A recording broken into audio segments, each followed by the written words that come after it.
What is up, fight fans? Welcome back to Picking a Fight. I'm Latch. I'm Jeff. And today we're going to be looking at UFC Fight Night Sarukian versus Gamrot. We're going to be looking at all the fights on the card, starting with the opener, Chris Curtis versus Rodolfo Vieira.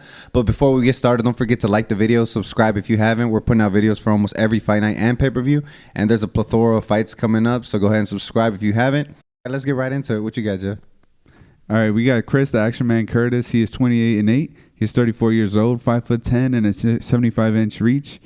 He's coming off back-to-back wins against Brendan Allen and Phil Haas. Then we got Rodolfo, the black belt Hunter Vieira. He is 8-1, 32 years, 6 foot tall. He's 73-inch reach, and he's coming off a win against Dustin Stoltzfus, and before that was a loss against Anthony Hernandez. What you think, Latch?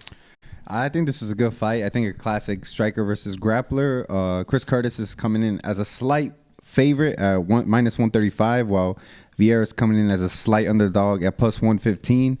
And it's because we really, like I said, it's a striker versus grappler. Chris Curtis, he got good power in his hands. He's really patient. I mean, he beat Phil Hawes and Brandon Allen, two good strikers on the feet. He beat them. And Rodolfo Vieira, I mean, he's a decorated black belt. He's won so many things. And he's called the black belt hunter because he's always open to the challenge, and he's trying to beat other black belts. But he's really inexperienced. He only has 9 professional UFC, just 9 professional fights, entirely. So he has a lot of inexperience, and we saw it in his first loss against Fluffy Hernandez. He was able to he wasn't able to kind of go with his plan. Like, he wasn't really able to start the grappling and get him down to the ground. And obviously, if you know how he looks like, he's built like The Rock, bro. Like, he's buff as hell. And so he gassed really fast because all that muscle takes a lot of oxygen. And he actually got subbed for the first time in his career. And so we haven't really seen Chris Curtis's grappling get tested by UFC talent. You know, he's still in the beginning of his UFC career, and he's faced some good guys like Phil Hawes and Brandon Allen, but those aren't like grappling types. You know, those are strikers, and so kind of suited his game. While Viera is going to be the opposite. You know, I don't think he's going to stay on the feet with him. I think if he does, it's just going to show his inexperience there, and I think he's going to shoot. But honestly, I don't think Viera has the wrestling to take down Chris Curtis. I mean, he's shown some pretty good spots against his previous opponents where, I mean, he was able to stop the takedown. And so I think Chris Curtis is just going to get his combos going. He has a nasty lead hook. He actually hurt Brandon Allen with it.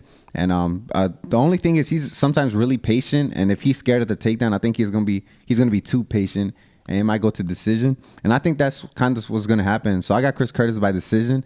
I think he's going to win a slow striking battle on the feet. I think Rodolfo Vieira is going to constantly shoot, and I don't think he's going to be able to get it. But the possibility is always there, man. He's a really good grappler.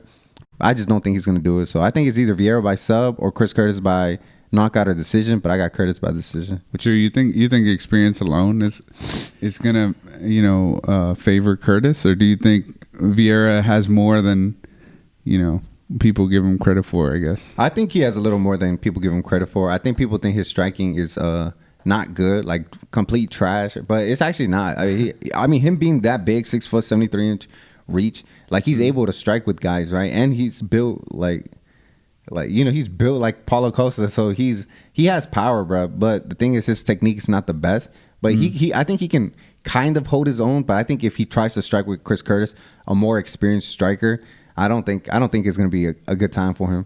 But True. Yeah, and I don't think his inexperience with his wrestling, I think, is going to be what kind of hurts him. Because I think if he gets him down to the ground, I think he could do whatever he wants. But I think that middle thing, the getting him to the ground, is going to be the issue, and I don't think he'll be able to do it. All right, well, those were my thoughts on this fight, Chris Curtis versus Rodolfo Vieira. I think Chris Curtis is going to win by decision.